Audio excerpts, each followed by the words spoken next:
बोलो। गगरी फूटी बैल प्यासा है। इसे इसलिए कहा गया है क्योंकि इससे बैलों का संबंध इससे जोड़ा गया है कि है जब वर्षा नहीं होगी तो वर्षा जो है जितने भी हैं जानवर, जितने भी हैं बैल पशु पक्षी क्या है सभी क्या है प्यासे रह जाएंगे। ठीक है, तो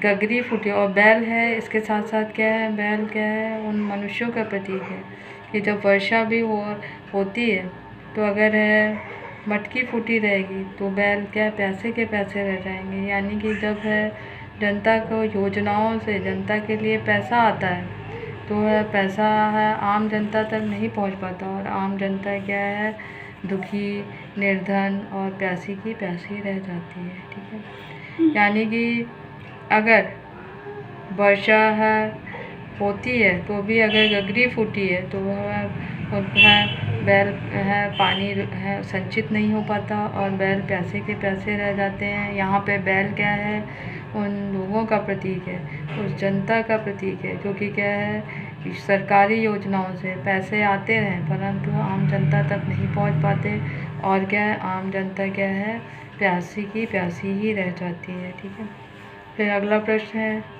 इंद्र सेना सबसे पहले गंगा मैया की जय क्यों बोलती है? नदियों का भारतीय सामाजिक और सांस्कृतिक परिवेश में क्या महत्व है? तो इंद्र सेना गंगा मैया की जय इसलिए बोलती है क्योंकि क्या है हमारे देश में पानी का क्या है प्रेरणा है बहुत अधिक है। पानी क्या है हमारे देश में क्या है पानी की कमी को क्या गंगा ही पूरा करती है। तो गंगा का क्या है हमारे जीवन में बहुत अधिक महत्व है और भारतवर्ष के कई क्षेत्रों में गंगा से ही गंगा के किनारे है बहुत से उद्योग धंधे हैं, फसलें हैं। तो गंगा को इसलिए जीवनदायिनी कहा गया है। दूसरा कारण ये है कि गंगा हिमालय से आती है और उसमें बहुत से औषधीय गुण होते हैं। ठीक है, और दूसरा कहा गया है प्रश्न का दूसरा हिस्सा नदियों का भारतीय सांस्कृतिक और सांस्कृतिक परिवेश में क्या महत्व है? तो नदियां हैं भारत की सामाजिक परंपरा से जुड़ी हुई हैं। जब जितनी भी भारतीय सभ्यता और संस्कृति का विकास हुआ है नदियों के किनारे ही हुआ है। सिंधु घाटी सभ्यता में ही सिंधु नदी के किनारे ही वो सभ्यता पनपी थी। आर्य सभ्यता भी गंगा के किनारे ही पनपी थी। तो जितने भी सामाजिक उत्सव मनाए जाते थे वो नदियों से जोड़ करके ही मनाए जाते थे। तो ये हमारी सांस्कृतिक मन को भी पूरा करते हैं और ऐतिहासिक रूप से भी बहुत अधिक क्या है महत्वपूर्ण है। तो इसलिए है इंद्र सेना पहले क्या है गंगा मैया की जय बोलती है। ठीक है, फिर छठवां है इसे छोड़ दीजिएगा, ये 5 करने हैं आपको और जो इसके अतिरिक्त जो मैंने बीच में दिए हैं उन्हें करने हैं। ठीक है, तो इसे इतना आप कर लीजिए और जो नहीं समझ में आएगा उसे पूछ लीजिएगा। ठीक है, और आपका ये वाला पार्ट पूर्ण हो गया है और इसके बाद आपका मैं आपको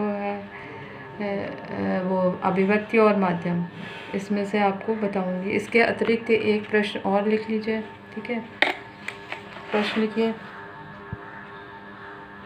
क्या ये अक्सर आता है बोर्ड के एग्जाम में, क्या इंद्र सेना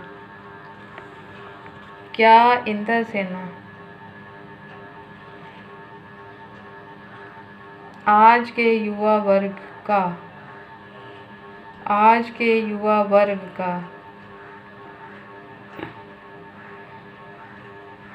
प्रेरणा स्रोत हो सकती है? क्या इंद्र सेना आज के युवा वर्ग का प्रेरणा स्रोत हो सकती है? क्या इंद्र सेना आज के युवा वर्ग का प्रेरणा स्रोत हो सकती है? क्या आपके स्मृति कोश में ऐसा अनुभव है जब युवाओं ने संगठित होकर समाज उपयोगी रचनात्मक कार्य किया हो? क्या आपके स्मृति कोश में ऐसा कोई अनुभव है जब युवाओं ने संगठित होकर समाज उपयोगी रचनात्मक कार्य किया हो? उल्लेख करें। ठीक है, तो इसका उत्तर इस तरह से मैं बता दे रही हूँ। हमारे विचार से इंद्र सेना आज के युवा वर्ग का प्रेरणा स्रोत हो सकती है, क्योंकि इन्हीं से हमें यह शक्ति मिलती है कि एकता में बल है। कोई भी काम अकेले करना मुश्किल है, और जब हम साथ मिलकर काम करेंगे तो सफलता बहुत कम समय में हमारे पास आएगी। ठीक है, तो आप ये मैंने बता दिया है, और ये अनुभव है आपको, ये आपको स्वयं अपने से करना है कि आपने समाज उपयोगी रचनात्मक कार्य किया हो, उसका उल्लेख करें। ठीक है, तो ये पार्ट मैंने अच्छे से पढ़ा दिया है, आपको अच्छे से समझ में आ गया होगा।